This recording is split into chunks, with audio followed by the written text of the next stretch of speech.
Okay. I'm gonna go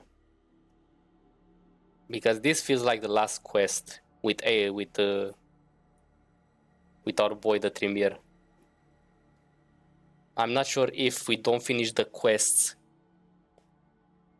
we will not get them in our coterie for the last mission or something. Or is this even a final mission?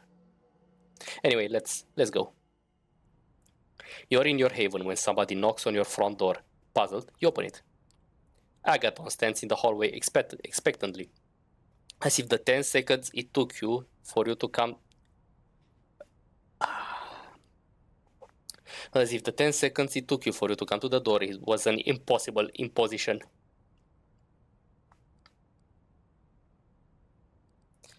How did you know this was my apartment? Agathon looks impatient, as if he's explaining the simplest thing in the world. I drove you home last night, remember? That got me the neighborhood. As for the specific apartment, well, you left a hair in my car. Using that, your exact location was a matter of a simple application of the sympathetic principles. Shouldn't be so strange. Everything we've done together has been finding things through thaumaturgy. You follow Agathon down the street, wondering what kind of revelations tonight will hold. So far, Agathon's rituals haven't been successful at locating the research notes, but you've learned a lot about the Tremere and Agathon himself. This time I've got it. The problem is, when an old vampire disappears, even from our clan, we're so secretive that it's hard for us to find out what they were up to. Agathon's car is parked at the curb. You get in, and he starts to drive. You may have guessed that the notes we're looking for belong to an old member of our house. The problem is that we need them to continue her research. I still have to ask. I think it's time you told me what these notes are about. What are you researching? Maybe I can tell you something. Animal blood is disgusting, right? Technically we can subsist on it, but it tastes vile. We are doomed to hunt humans for blood. The question is, can it be changed? For a moment, Agathon starts to sound excited until he suddenly goes silent. Perhaps he's embarrassed at revealing even this much to you. You're getting used to sitting in Agathon's car in silence. He drives. You look out the window. Back to Queens. Eventually, you roll up to an industrial area called Willett's Point. It doesn't really look like a place where a blood sorcerer would hang out. Agathon parks in front of a car repair shop, and that looks like it has seen better days. There are huge puddles of water on the road and car wrecks strewn about. Better be quick. If I can find this place, so can Juno. You look around to see if somebody is observing you, but there doesn't seem to be any people about. And why would there be? Who would hang around at a place like this at night? Agathon tries the front door of the repair shop, then circles around to the back. You follow him. There's a broken window in the back, protected by iron bars. Agathon grabs them and gives them a quick shake. The entire iron grill comes off. Startled, Agathon lowers it to the ground. I suppose someone else has already broken in and didn't want to leave an obvious point of entry. You and Agathon climb inside through the window. It's awkward, but not difficult. Looking around, you realize that the repair shop has been abandoned for some time. It looks like homeless people have stayed here in the past, but nobody's currently squatting on the premises. You try a light switch, but nothing happens. You know the drill. I'll do the ritual in the office, make sure there are no interruptions. Agathon makes his way to the repair shop office, a slightly cleaner area than the rest of the building. He begins the ritual in the dark.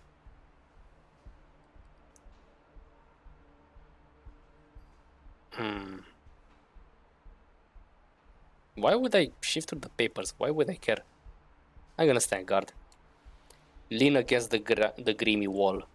Agathon murmurs the strange words required by his blood magic and takes carefully measured steps across the filthy floor. You wait patiently as he performs the ritual. It feels like it's taking longer than usual, leaving you time to scan the room. Street lights filter in from outside, but it's still pretty dark. A ratty sleeping bag lies on the floor. Wonder what a warlock might have wanted in a place like this.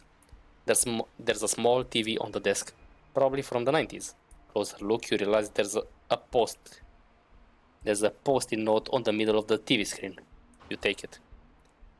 It reads, "Loser, Juno." Agathon stops gesturing. "They're not here. How is that possible?"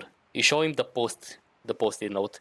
He takes it and looks it over, as if suspecting it might hide a devious trick. "Fuck," she had the notes, and she had to gloat. "We have to go." It feels like you spent a lot of time recently hurrying after Agathon, as he walks briskly in and out of buildings and to his car. He starts the car as you close the door. "We have to go to her haven and get the notes. There's no time to waste." Despite the urgency of his words, Agathon drives carefully as ever. Obviously. It seems that only a threat to his grandmother is enough to make him drive recklessly. "How are we going to find Juno? She must be hiding." We used to date. I know where her haven is." Juno's haven is in Brooklyn, in the waterfront warehouse. Agathon drives south to Brooklyn. This is one of the advantages of being undead. Moving at night, traffic is much lighter than if you wanted to zoom around the 5 boroughs during rush hour. Parking the car, Agathon points to a light coming from an otherwise dark yellow brick warehouse. "That's her. Let's go in." Let's attempt around the warehouse. Preferring to keep a low profile for now, you circle around the building and look for an alternative entry point. You find a rusty metal door with no window in it at the very end of the building. Some kind of emergency exit. You get it open with little difficulty, entering the building with Agathon. You emerge into a light-proofed room, sectioned off on one side by a cheap plywood wall. There's a flimsy looking door that probably leads to the main warehouse area. You stop to listen. You hear 2 voices, but they're hard to make out. One is Juno, and the other one sounds like it comes from underwater, with strange resonance. You do your best to make out what they're saying, but you understand only bits and pieces. "Is it possible for me to bring another?" "Yes." "We are too powerful." "Enough waiting."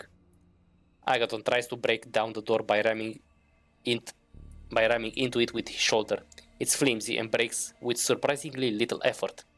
You and Agathon barge into the space and find yourself at the periphery of a candlelit ritual circle.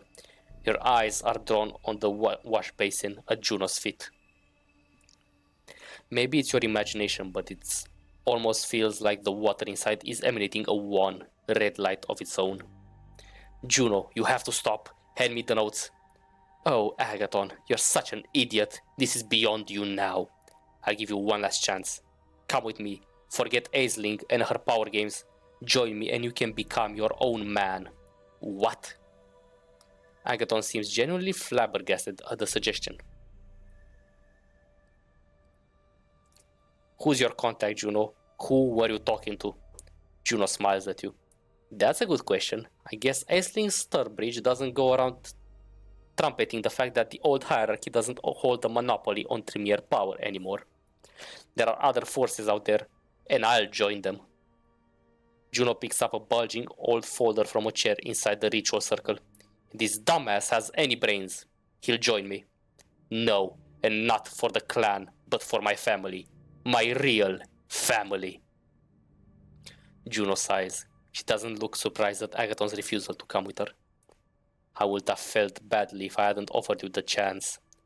Come back to the chantry with me, Juno. Talk to Aisling. You'll see that this is not a good idea." You glance at Agathon with concern. You're no sorcerer, but fighting Juno in the middle of a ritual circle doesn't seem like a good idea. 2 words. Fuck you. This is as good of a use as any as one can get. Presents. Please just give us the notes. We won't stop you from leaving. Juno's shoulders slump. I'm tired of the fight. I'm tired of having to bust my ass for some asshole like Aisling. I want a new life away from all this crap. Juno weighs the folder in her hand. Maybe I should just give this to you. She walks towards you and and you put your hands on the folder, but by then, Juno's eyes brighten with realization. You fucker, you manipulated me. She slaps your face and you feel as if your insides have suddenly caught fire. You open your mouth, but no sound comes out. Finally, you focus on the feeling of Agathon's hands on your shoulder and you realize you lie sprawled on the floor. Are you alright? Can you speak? The pain is receding, but you feel like shit, hurting all over and barely able to walk.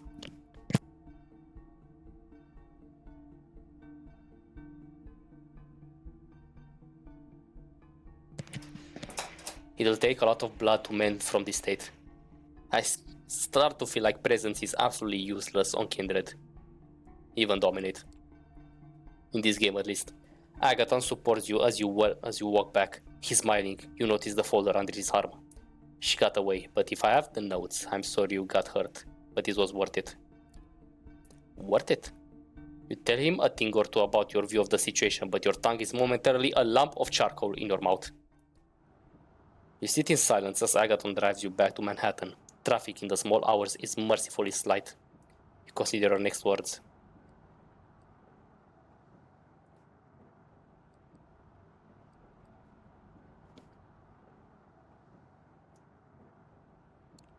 What will happen to Juno now? Is your clan really going to let her go? Maybe. I don't really know. We have the notes, and that's what counts. Agathon sounds almost as if he wanted Juno to escape. Perhaps it really was about the research for him. You reach the occult bookstore. After Agathon parks the car, you head inside. You climb to the second floor to find Aisling, Sturbridge, waiting for you. She looks surprisingly casual for someone with such power. You have good news, I hope? Yes, we have the notes. Agathon hands over the folder. Aisling Sturbridge caresses the cover with obvious joy. Wonderful. You did not disappoint. What of Juno? We were not able to stop her. She escaped. Well, no matter. Agathon, you proved yourself yet again. And Carl, looks like the pyramid has a good friend in you. I would use this in some... Oh, wrong one. Dictionary. The pyramid. The traditional hierarchy of blood bonds reaching from the top of the bottom. Smart man.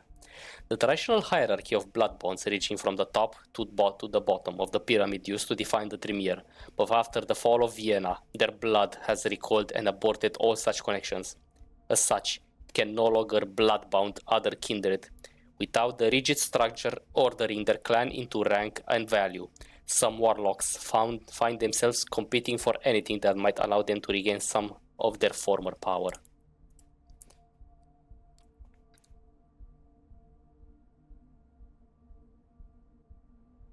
Accept the compliment in silence, like a respectful head bow.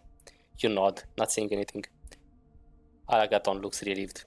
You leave the bookstore with praises ringing in your ears. Even the taciturn Agathon manages a smile. Questline for Agathon done. You have no idea what will happen with the notes, but you feel that you have reached an understanding with Agathon. Perhaps that's enough in his world of backstabbing and betrayal that you now inhabit. Okay, be right back a bit. You wake up. This is not your haven. It's a cramped space, but you try to move your arms and find they are tied to your body. You can barely bend your legs. When you try to stretch your neck, you hit the cold ceiling. You can't quite believe it, but this is a coffin, or something close enough to it. It vibrates slightly, but you can't hear any sounds coming from the outside. It's entirely dark. Try to break out. You kick the front of the container. The only reaction is a dull metallic sound. You try using your fists, but there's just not enough room to get a good punch in. It seems pretty hopeless. Some more tries. Nothing. This is bad. Suddenly the container is moved slightly. A moment of silence. An indistinct male voice shouting. A muffled shout. Silence again. The lid comes off. What the? You're here. That's a relief. I knew it. That's the end.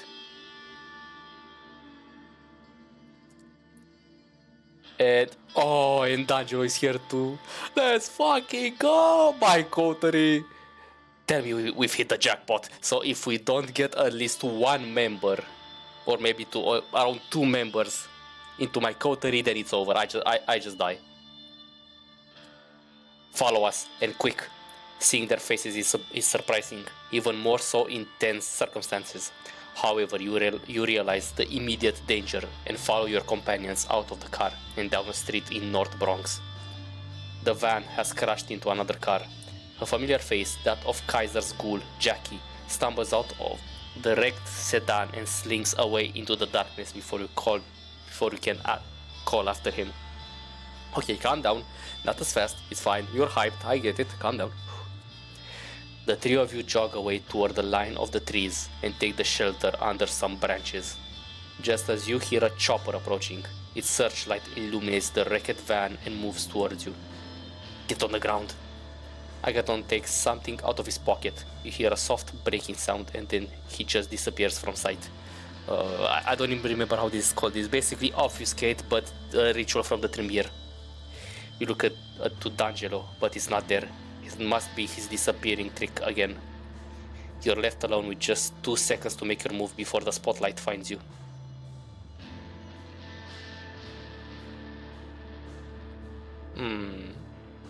I think the nearby bush should be safe. I'm gonna risk it. Seeing no better option, you find the nearest bush and dive right under it. It's probably not the best or smartest thing to do, but you have to trust your gut. The illumination passes only inches away from you, but it's just a pattern of light on the ground. The tree blocks a good portion of it. Doesn't dwell on you. It doesn't seem like Dave spotted you or any of your companions. The helicopter flies on, its searchlight frantically moving through the vicinity as your companions once again appear in your proximity. We have an opening. Let's go before the SI decides they want to do another sweep. Ah, I get it. Callahan was working with the Inquisition to give info on whoever he wanted. In exchange, the Inquisition will leave him alone and he would get more power. Wait, the Second Inquisition? What do they have to do with anything? D'Angelo, care to fill them in? The SI did the number on you. You haven't gotten raided and your haven got raided and they took you for a ride upstairs. Calm down, hyped, yeah. Your haven got raided and they took you for a ride upstate. They have a facility somewhere out of town, not a place you'd want to be. The thing that surprised me the most though, it was Kaiser who contacted us and let us know. We did a good job, boys! How did DSI know where I live?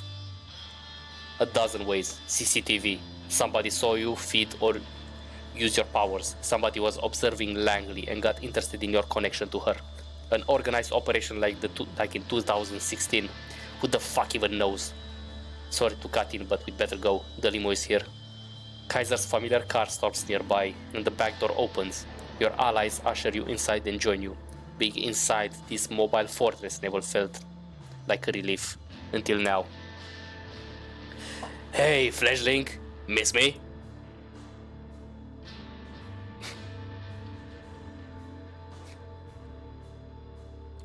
Actually, yeah, I kind of did. Oh, that's so sweet. I did break it to you, but I didn't take a sudden liking to you. I'm here on business. On brand. You know a thing or two about that, wouldn't you, detective? You are here now, only because I told your buddies that you were neck deep in shit. That van you were in, a one-way ticket to Hartville, Pennsylvania. Oh, Pennsylvania, okay. I broke you out as a favor. Now you owe me big.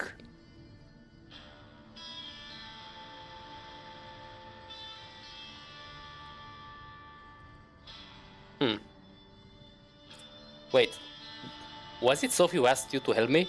Ha! Now, that one would have been rich. Sophie Langley, stooping down to ask me for help. Oh, please, my adopted child is in danger. Save them, won't you, Kaiser, sir? Nah, Fledgling, she didn't come calling. If she did, I'd have her beg. I'd have her do a lap dance. If the stuck-up bitch even knows what one is. And she wouldn't do that.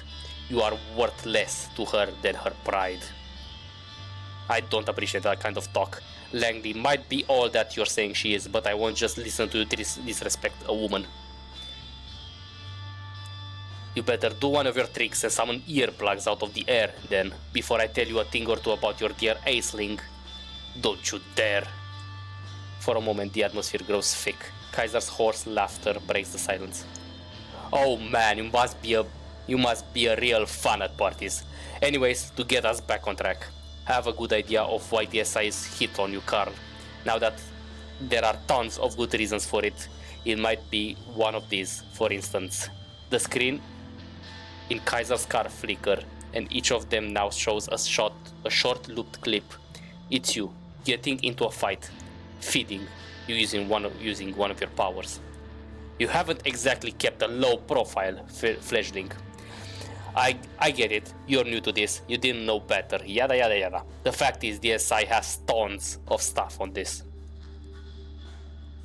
Security camera footage, YouTube videos posted by onlookers, social media posts from victims, you name it. Like I said, I don't think any one of these did you in. Slip-ups happen. Not to you though, right? I always wondered, how is it that you can drive a pompously luxurious limo around New York City and not get caught?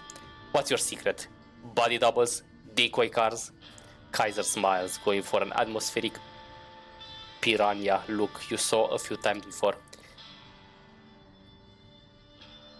You do know what killed the cat, don't you, Mr. Flinch? D'Angelo freezes and scratches his face, looking fiercely at the other Nosferatu.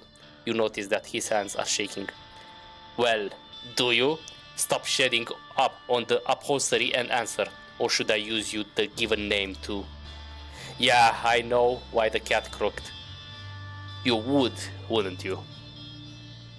You've never seen D'Angelo serve anyone a death stare quite like the one he's shooting Kaiser now.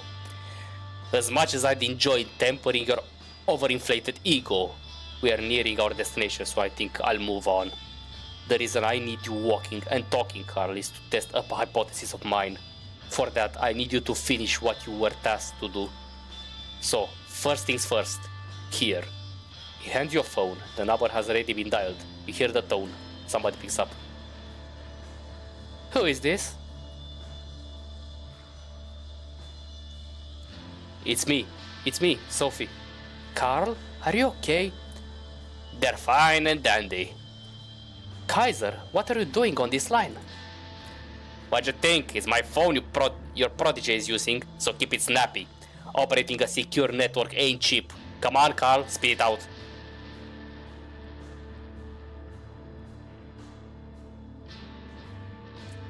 Agathon and D'Angelo saved me from the Second Inquisition, Sophie. I only got out because of them. Your companions look at one another knowingly. SI? That's what I feared. Listen, the plan, we need to do it tonight. If the Inquisition is involved and you broke out, they'll be looking for you, so we can't meet in public. I have a place in mind, but... Kaiser, are you still listening? Would I tell you if I wasn't? Carl, call this number from where you visited before last we spoke. I'll come pick you up. She hangs up. And that's that. Well, Carl, care to elaborate? You never did tell me what kind of work you did for Langley. Don't play coy, D'Angelo. You must have figured out at least some of it out. Don't worry, we'll have plenty of time to compare notes after we let our mutual acquaintance continue their might. If my intel is worth a damn, your next stop, Carl, is right about here. The car comes to a stop, and the door opens. Outside, you see the street leading to Solid and Stripes, Torque's pool pub. Well, you need me to kick you out?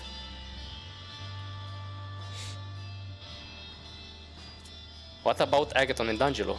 What about them? They're staying right where they are, and we're going to have a little chat.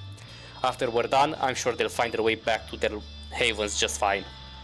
Their clock is ticking. I think I know what Sophie wants to do tonight. And if I'm right, tonight's the last chance you've got. You wanna say bye to your buddies before you go, that's fine by me. But that schedule of yours is pretty hectic, as you better do it now and scram. Nah, I gotta thank them. You thank both your companions for their assistance. Without them, you wouldn't be here. Kaiser makes a gagging gesture and urges you to step out of the car. You turn around and make your way to the bar. The door closes behind you and Kaiser's limo starts moving again. You hope your companions won't have to pay too high of a price for helping you. The Solids and Stripes is pretty much abandoned tonight, with only the bartender and one blurry-eyed local watching an old Bogart movie on the bar screen. You ask to use the phone and call Sophie first. Yes. I'm here. What's the plan? We're on our way. Notify Torque if he's not there. We need to talk as soon as possible and move quickly. She hangs up. You tell the bartender to notify Torque, just like the Anarch leader mentioned you should. The man makes a short call. You only hear somebody picking up, but no words exchanged. The owner's on his way right now. Can I get you anything while you're waiting? Let's see. Actually, do you serve the special stuff? The bartender raised an eyebrow. The special reserve, you mean? Sorry, I can only serve that to a narrow selection of the owner's friends.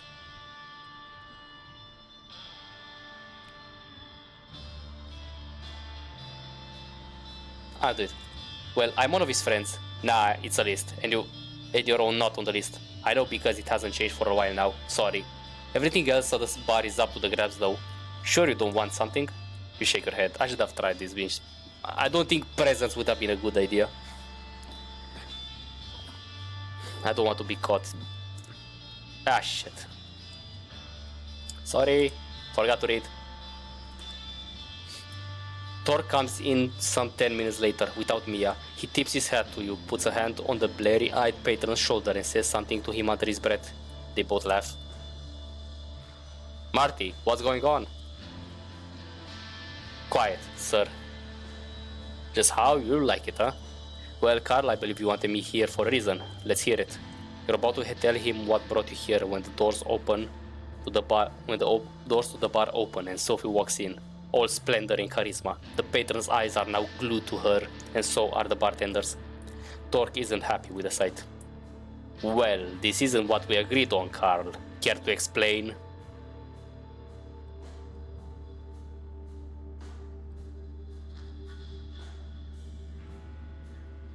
Sophie, meet Torque. Pleasure to make your acquaintance. I believe Carl already told you why I'm here. Not in any detail, and the circumstances of our meeting were supposed to be different. So, Miss Langley, tell me why I shouldn't ask you to leave and kick out your protege while I'm at it. I will like what I have to. You will like what you have to say. What I have to say, whatever. Yeah, I've heard that line 100 times, but 99 of those ended with somebody getting hurt, and that's not something I'm in the mood for tonight. We are wasting time. There is a unique opportunity we should take advantage of, and we only have an hour or so to discuss it before it will be time to act. My driver is waiting outside.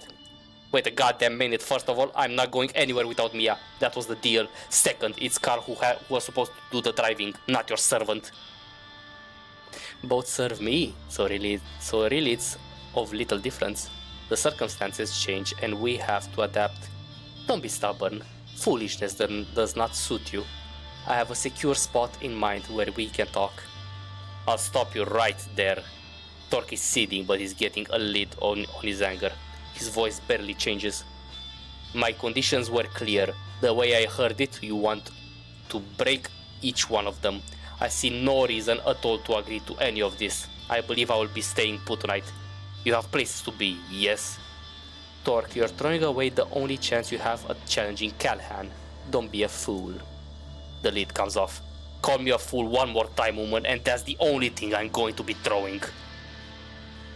That's not the only thing I'm going to be throwing.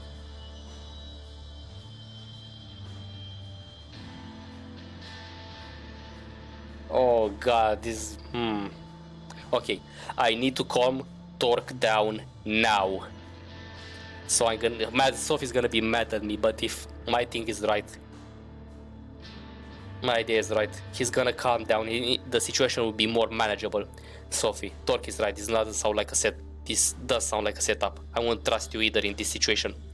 You dare? She slaps you fast, hard. The sound reverberates in the most empty bar.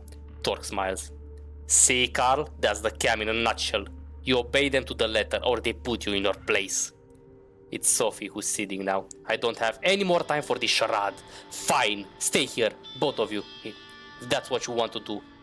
What was I thinking, risking my reputation for you, Carl? Vampire elders. So many decades of being old, of unlife, they are still as quick to anger as little kids. Shots break the front windows and the flashbang goes off in the room, changing the bar into a space of white light and ringing noises. You feel somebody tugging at your back and are thrown behind the bar. More shots ring out, bottle break. The TV shatters into pieces, the wooden bar splinters. Your sight comes back, but you think you've gone deaf because suddenly the room is silent. You see Torque beside you and Marty, the bartender, bleeding out on the floor. You look over the bar. Sophie is standing there, her dress partially tattered, a visible hole in her leg. She's like the heart of a supernova. Entrancing, unavoidable, beautiful, and terrifying. In front of her are 8 operatives looking like a private military force, just standing there, paralyzed by Sophie's magnificence. Torque, you still there? Yeah. Would you kindly show your guests some hospitality? Sure thing. The anarch is gone in the blink of an eye, and he reappears next to one of the soldiers. The armor-clad operative's head disappears in a puff of blood and bone. The same thing happens to the second, the third. You hear the radios go off on the other soldier's shoulder, a panicked voice pleading them to wake up. The fourth head pops. The fifth. They finally realize what's happening, but it's too late. The sixth man is beheaded by what you now see is just Torque's bare-fisted punch. Torque stops by the seventh man, rips something off his neck and bites down. Sophie walks over the last man and has him kneel in front of her before biting as well. On your right, a man in full body armor emerges from the back door, raising his assault rifle. What the fuck? Fortitude. It's not smart, but it's what your instincts tell you to do. You jump in front of the soldier just as he pulls the trigger. Bullets sink into your body, ripping and tearing your flesh. Each projectile a micro bomb exploding inside you.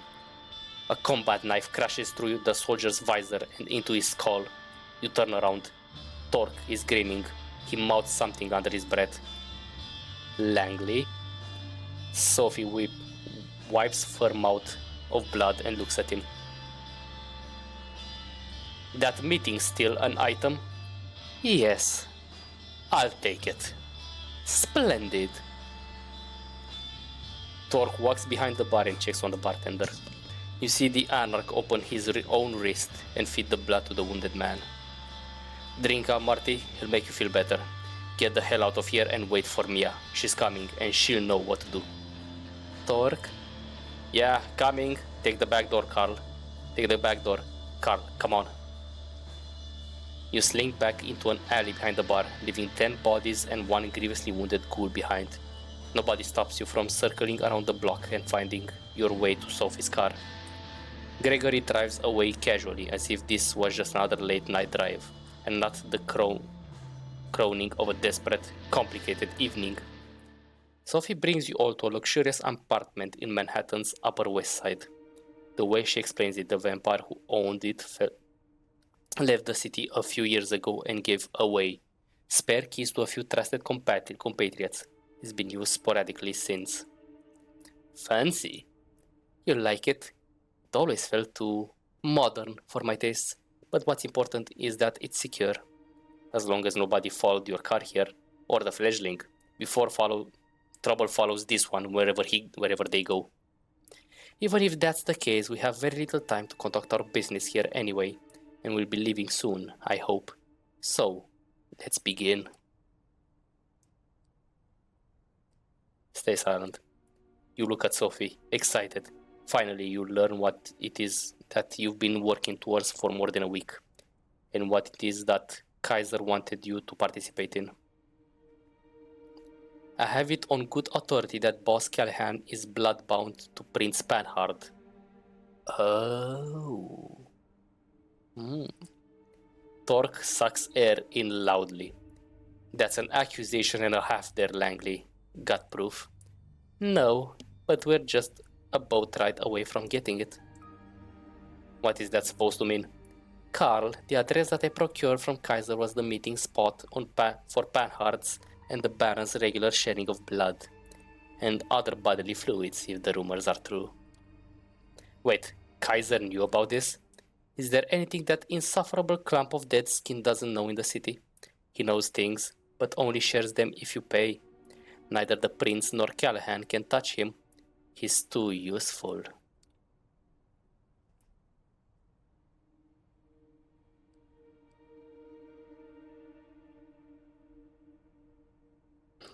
Kaiser said something about having plans for me, that he wanted to make this meeting happen. This can be good, right? That is an interesting point. I think Kaiser might be as interested in shaking up the status quo as we are. A chaotic landscape makes for a great market for him, unlike a static one. I don't like playing into that creep's hands, but at least now I know that I'm doing it. The devil, you know, and all that. What was that address he gave you? They meet regularly on Ellis Island. In fact, their next scheduled meeting starts in just around half an hour. Hot damn! I guessing you want to crash that meeting. Why? So you can see the proof for yourself, so that I can make sure too. And so that I have an extra pair of eyes for Panhard to consider when I present to her my ultimatum. The prince must abandon her seat and leave New York City. She can go wherever she pleases, but if she stays, the entire court will know, and the next prince might not look favorably on her past. Dealing with anarchs, especially so closely, is a punishable offense in the Camarilla, as I'm sure you've heard. So I did. Torque strokes his beard and looks intently at Sophie. What exactly are you trying to accomplish here? Say that you remove Panhard, and I even remove Callahan. Then what? Torque, did you ever wonder why Callahan is keeping you in check? Because I wonder why the prince condemns anarchs during her visit to Elysium, but doesn't allow the ivory tower to challenge you. She, or they, have engineered this status quo not for the good of their sect, but for private gain. They keep us all in line because it lets them hold onto power that much longer. And your goal is what? Make this Cold War turn hot? Not a great plan. You camis will get your butts kicked out of New York City in no time. If your anarchs manage to organize, which I doubt you will, at any rate, it's a risk I am willing to take. I don't stand alone in this. This entire operation has been years in the making. Torque, I am offering you a chance to square things with Callahan and level the playing field. If we get rid of these two, we can start on equal footing at the next stage of this dance macabre.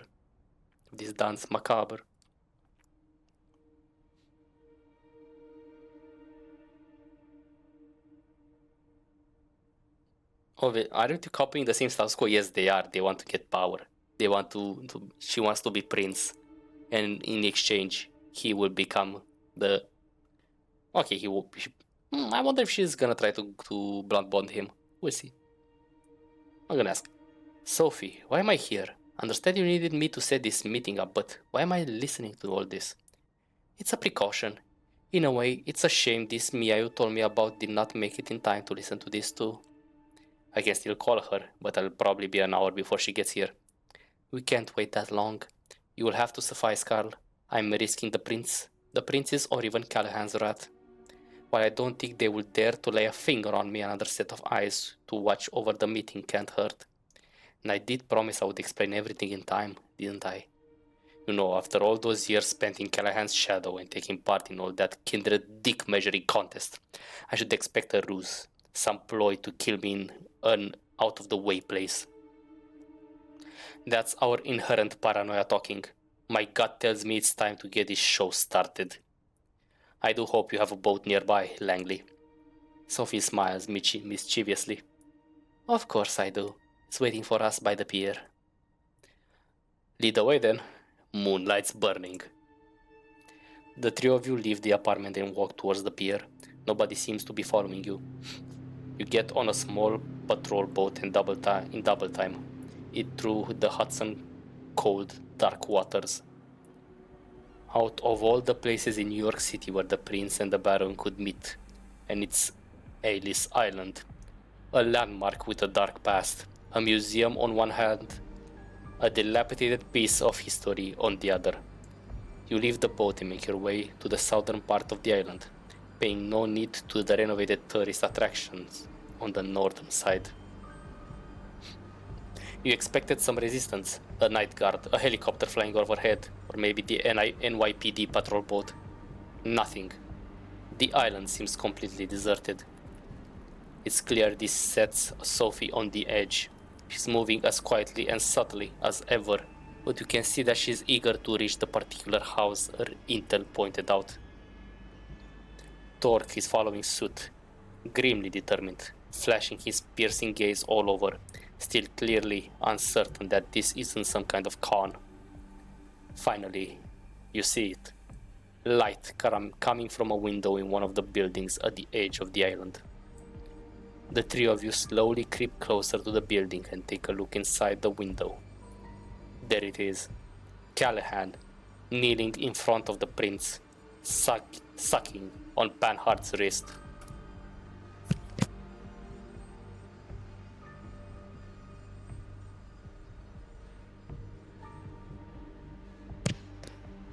Both fully clothed. A small blessing. Torque makes his move, and before Sophie can stop him, he busts through the building's door. It all happens very quickly. Torque grabs Callahan by the shoulder and throws him through the still open door. Callahan hits the ground hard. Torque appears on top of him and starts punching. You fucker! You piece of shit! Stop! The prince's voice takes hold for just long enough to make the Torque relent, which the Baron uses to the fullest. He shoves Torque off of himself and tries to bite down. Prince, call off your lapdog. Langley, what is the meaning of this? The two anarchs break apart, both wounded, but neither is quite done yet. They look at one another with pure hatred. Kill the bitch, Helen, but leave the fledgling to me. Right after I deal with this shit stain, I'm gonna... A shrill, unpleasant laugh fills the air. You know who it belongs to. So entertaining. Truly, it feels almost a shame to break up this spectacle, but alas. Thomas? Who the fuck is this joker? Ah yes, I don't think we met, although I did hear a lot about you, Mr. Torque. My name is Thomas Arturo, and Callahan uses this moment of uncertainty to strike. He's still too slow for Torque.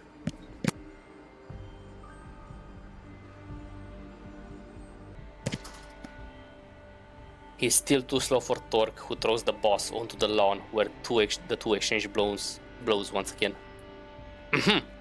Helena, if you'd be so kind to ask your friend to not hurt our guest too much. Callahan, don't kill him. This time Callahan comes out on top and grabs Torque in an iron hold. Your companion struggles, but can't quite break away. I will not be delayed, Helen, not this time. You will do as I command. And she will do as I command her, Douglas. Old boy. What? Like I was saying before I was so rudely interrupted, I feel like I need to break up this little spectacle. It's been going on for much too long. You think you're so smart, Langley? You and your clique figured out that there was something fishy going on your own. But you were always working with just a piece of the puzzle. Wasn't she, Carl?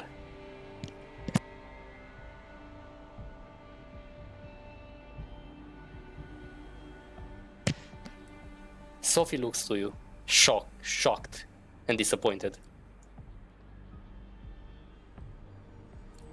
What am I talking about, you ask? You, fledgling. You don't know. How could you? Only I knew. And your sire, of course. They are the one who agreed to embrace you after some negotiations. You hear a scream and a curse. It's Callahan, whose arm has been nearly ripped off his body. Torque breaks out of the Baron's grasp, but doesn't continue the attack. Instead, he's at the edge of the water in the blink of an eye and disappears into the Hudson. The only trace left of him is his fedora. Another actor going off script at the very end, huh? No matter, let him bring us some amusement now that the production is almost wrapped up. He'll reach his allies. He'll tell everyone of this. Helena, even if we naively assume his nights aren't numbered, now that he's in the SI sights, the show must go on, one way or another. Want her to encourage leaks and speculation. Sophie looks at you. How could you, Carl? I saved you. Arturo suddenly appears next to her and slaps her in the face. Langley. What happened to your self-esteem? Can't really think a simple neonate has outplayed you. Or maybe his oblivious act is your way of groveling for mercy? Thomas? What? You thought that being an expert chess player would always be enough? You never realized the people at the top simply flip the chessboard over and punch you in the face whenever they don't like how the game is going. He motions to the remaining Kindred. But the thing is, you weren't even adept at playing the game you knew. Carl, just another pawn placed on the board by my associate. You thought they were your piece since you took them in? But who gave you that idea? You return to the night where you were judged by the Prince Panhard. The woman in red, Sophie, somebody speaking to her. A man in glass, the man standing before you now. This is cruel. We know what's going to happen. If only somebody would speak up for the poor child. They could be a useful tool for the Camarilla. Terror creeps onto Sophie's face. Of course, those are not the words you heard, were they? No, you are already grasping for some opportunity to further your scheme. I put the bait out, and you took it. Hook, line, and sinker. After that, it was only a matter of time before you started using Carl as your errand girl. No one is quite as easy to track and monitor as a naive fledgling who's just learning the ropes. What is it you want, Thomas? What do I want? Oh boy, the answer is so simple but so hard to put into words. Unstable stability. Cutting edge tales of thrills and intrigue that pushes it to the limit, and then return you to the tried and tested status quo. Gently. Infallibly.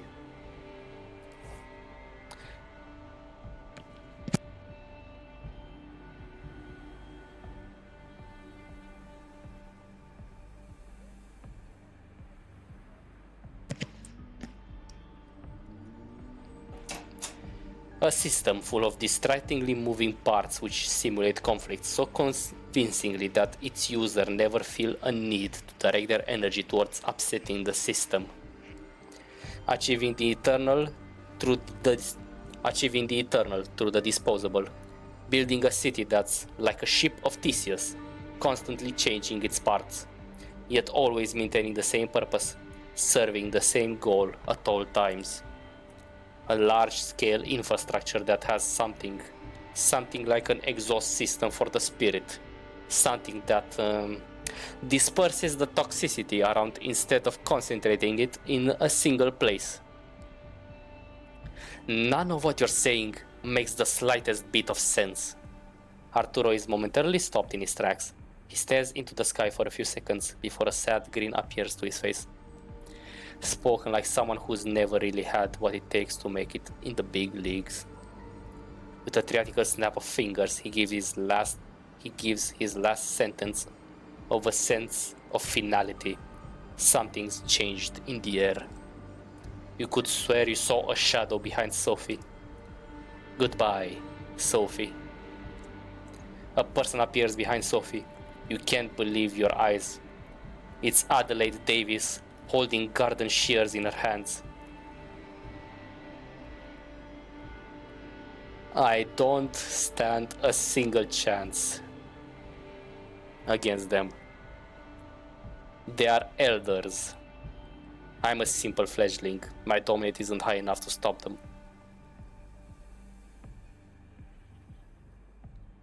I know what's my only thing to do. Sophie, I'm sorry.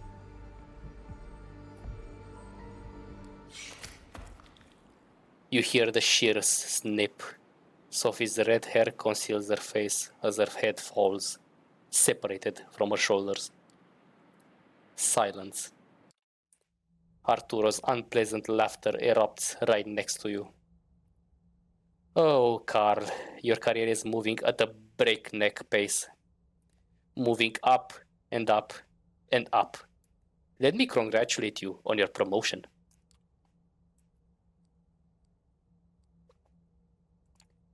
What do you want from me? What's the rush? I was about to get to that. Helen, feel free to leave us and take the Baron with you. Thomas, I don't think you should. Shush. You're just being jealous. Adelaide, escort the prince and dear old Douglas. Please.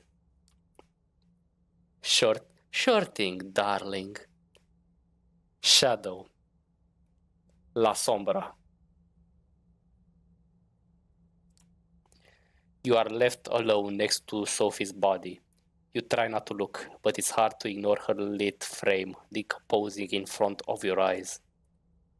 Congratulations! You've won this little game. You set out on a suicide mission and successfully brought down the power. Hungry wannabe tyrant. Even if it probably wasn't the way you imagined it. Now you're free to enjoy paradise again. Life after death. Immortality. Eternal youth. What they don't tell you is, of course, living in paradise is inherently sinful when not everyone can partake. But you have time to learn how to live with sin, don't you? He takes a melancholy look at the city skylines surrounding him, the Statue of Liberty and the lights of Manhattan shimmering in the distance. You know, New York taught me to believe in fate. That was him at the beginning of the game. My unlife began right here, and it began with utter despair. My first instinct was to drown myself in books and keep reading and reading until literature gave me the piece of wisdom I needed to go on. Personally, I find reading a silly hobby in retrospect. I always had this minuscule hope that the next sentence I'd read could finally bring me salvation, but it never did. It only gave me fuel for this elevated, righteous intellectual suffering. But the more I read, the easier it was for me to boil every paragraph down to a power relationship. The characters' influence over each other, the writer trying to impress the reader, etc. The strings everyone pulls started to look like strands that weave into the fabric of fate. And once I saw its beauty, I got teary-eyed. My architect instincts kicked into overdrive.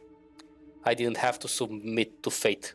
All I had to do was cooperate with it and wait for my time to shine. Give it my input wherever needed until it trusted me to do more. Thomas steps over what's left of Sophie, wiping his glasses with an elegant cloth from his pocket. And it did. Fate let me look after this city. With my architect's tools, I started quietly shaping the streets and corridors, while Kaiser and his ilk shaped the information flow. And among many tools this process gave me, one of them was a way to reliably come up with useful agents like you. The methods I used were crude at times, but the route was there. All you had to do was follow it. Some people write rulebook passages, the others plan city arteries. In the end, the effect is the same. Someone always follows. He puts on the glasses and gives you a long, hard look. You know, I have grown fond of you. You did so well. Even when that idiot Callahan tipped the Inquisition off, you still got out. I knew it. I knew that he did it. I like that kind of resourcefulness. I could use that kind of resourcefulness. He uncovers his wrist. So, take my blood. Just enough so we can start off on the right foot. As a sign of good faith. A sign that you're ready to play in the big leagues. Ready to behold the sights I've prepared for you. What do you say, Carl?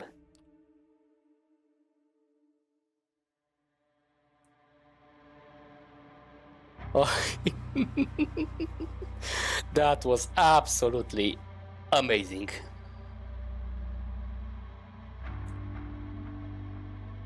Hold to skip, yeah.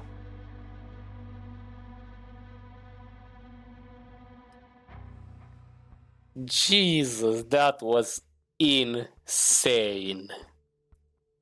Not only I've been played, she's been played also. This was only a game for them. Let Sophie get to a point where she thinks she's won, only to take it away. Make her death even more sweet when you take it. And the tool that made everything happen, make him a tool for yourself, but make him believe that he's achieved something, when in reality he's just being used again, but by another person.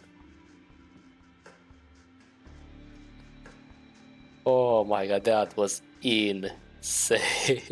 I love it. Okay, gonna